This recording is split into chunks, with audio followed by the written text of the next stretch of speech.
part. So if you really want to keep your for this little kid. But notice I'm creating lots and lots of lines in here. That's really what we look for our foundation. If you don't like one side, you can always round it out until you have it the way that you want it. But within my circle, I'm also going to add in a few construction lines. Now these lines will help us anchor down the features of the face. I'm lightly adding in one line right down the middle of the circle to divide it in half. I'm also stretching it down towards the bottom to help me to add in all of the features here for him. And right across the center of the circle, lightly sketching out a horizontal line, just stretching it from left to right or right to left here on either side. I will lightly sketch out his ears. Think of his ears as you're adding in these little teacup handles. So use that construction line. So half of my teacup handle or half of my letter C is at the top and half at the bottom here for him on either side. Just very lightly sketching these here into place. But I want to add in his neck and his shoulders, so it's not just a floating head on our page. I'll add in his neck and his shoulders up and down here at the bottom of our circle on either side of the construction line. I'll add in these two little parallel lines here for him. And I'll lightly build out his shoulders. At the bottom, drawing in a rainbow shape, just touching the bottom here of those two little parallel lines. And throughout the film, he wears that red hoodie to conceal his identity. I'm going to keep his hoodie down here for him, but to sketch out his hoodie, I'm going to hop back in towards the center construction line. I'll add in this stretched out letter V shape. So I'm just stretching this over towards the side here of his neck on either side. I'm also going back with more of a heavier line to even lock this in here for him, because that's something that I want to keep. And I'll add in some thickness here to the hoodie, or really to the fabric of the hoodie. By hopping underneath my letter V, I'm going to add in another stretched out letter V. So I'm stretching it over towards the sides here of his shoulders on either side. I'll lightly go right through his neck by adding in a rainbow curve. And the only part that I want to go back and lock in is anything that's not going through the middle here of his neck. So anything that I can see that's over here, peeking out on either side. I'm also going to go back and lock in the rest of his shoulders. But if I thought his shoulders were too small or too thin, I can always resize it when I lock it into place.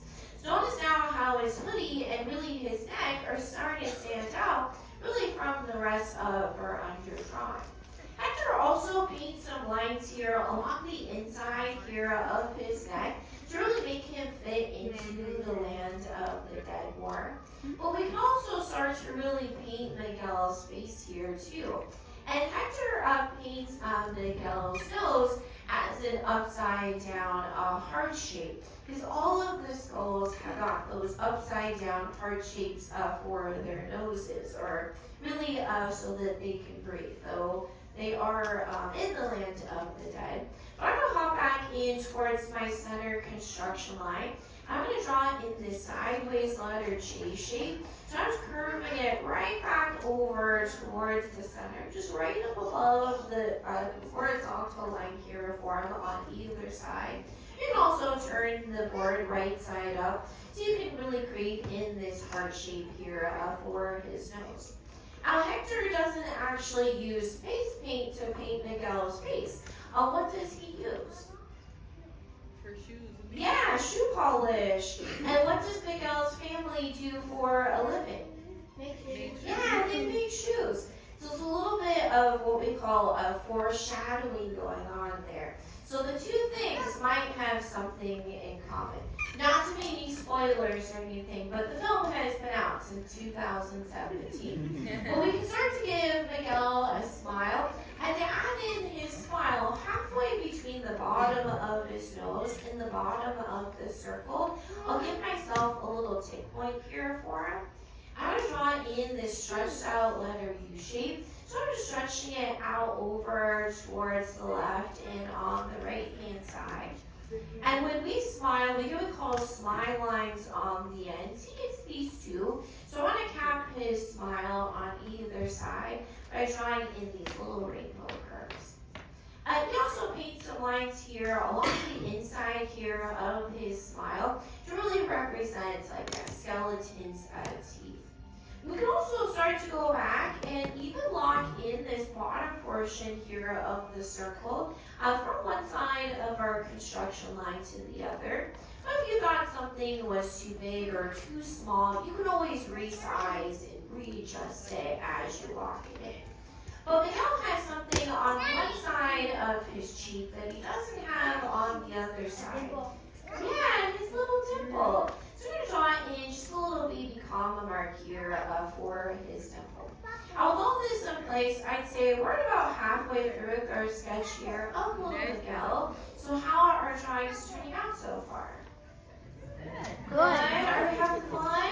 Yes. That's the most important part about drawing is really having fun with this here anyway. But now we can really move up to the most expressive part for any character, a character's eyes. His eyes are going to sit right on top of our construction line on either side. It's going to be right up above his smile line and right on top of the construction line. That's where we really want to place in his eyes. I'm going to sketch out his eyes as I'm adding in some dime sizes or even M&M sizes here for his eyes. So for his pupils, you can place them anywhere inside of the eyes that you want. So you can have him as if he's thinking, looking over at your neighbor, a little googly-eyed if you wanted to, or since Miguel loves music so much, you can put some music notes or even some guitars in there for him. But I'm going to have him look straight ahead here at all of you by placing his pupils here along the inside corners here of his eyes. But how do you sketch his pupils into place? You really want to make sure that they're the darkest part of the sketch. It's where all the attention and focus goes to is right inside those eyes. So I'm just making sure that they're really standing out nice and dark. It also helps to wake up our character on our page too, so he's even starting to come to life. Well, it also has got these, to make his eyes feel as though they're sitting in that eye socket shape here for him, it means around his eyes too. By hopping up above his eyes on either side, I'm going to start by adding in these rainbow curves. Think of it as you're adding in these guitar pick shapes or even candy corns that are really framing in his eyes. So I'm going to use the ends here of my rainbow on either side and adding in these letter C's or these parenthesis shapes, just curving that right back over towards my construction line here for him. And I'll close it off at the bottom by adding in a stretched out letter U shape. Really making sure that there's no sharp points or angles here for Miguel. We say more of those sharper points and angles more for our villains. So Miguel is definitely not a villain. Now all of the sugar skulls in the land of the dead all have different face paint there too. And it also depends on how much a character is known in the land of the living in their clothing too. So Hector, for example, his clothing is really tattered throughout the film. Because only one person in the land of the living actually knows who he is. And it isn't until Miguel comes back into the land of the living that his clothes, or Hector's clothes, started to get a little bit more patched together there for him, and even has shoes. But I'm also going to give Miguel these little baby circles here along the underlining here for him to add in some more face paint here to his little mask. We want to give Miguel his hair. He parts his hair over here along the left-hand side. So on the left-hand side here of my circle and my construction line, I'll lightly sketch out a stretched out letter U shape. So I'm just stretching it over by his eye here along the right hand side. And I'll sketch out a stretched out letter U shape, just curving it right over by the side here of the ear. I also want to add in some thickness here to his hair. So I'll lightly sketch out half rainbow curve and curving that right on top of his ear here for him on the left. And drawing in a stretched out rainbow curve and just stretching it right over towards his ear here on the right hand side. Since this is hair, I'm going to add in some more wisps of hair here for him. So it's not more of this like helmet shape right now. And that's by adding in these little shark fins that curve here along the inside as I start to go back and lock it into place. Or you can also think of it as you're creating in these backwards check mark shapes or even blades of grass here too.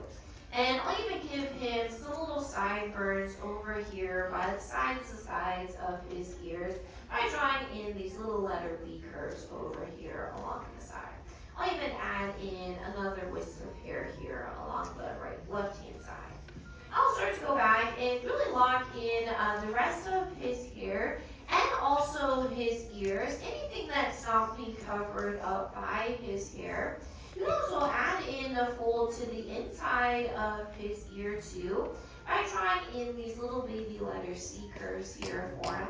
You can even give Miguel a little cowlick peeking out here at the top too. But really the last step an artist needs to make is a signature. And you can sign your name wherever you feel it fits best. And after all done, you just sketched out your very own Miguel from the Pixar film of Coco. Well, how did we all do? Good. Good, awesome. Did we have fun? Yes. Good. That's the most important part about drawing is really having fun with this here anyway. Well, I want to see each and every one of your sketches before you go. On the count of three, go ahead and show me how you all did. And don't forget, take a look around, because everybody drew looking different. You're all different, are supposed to have your unique art style too. That's really the best thing about being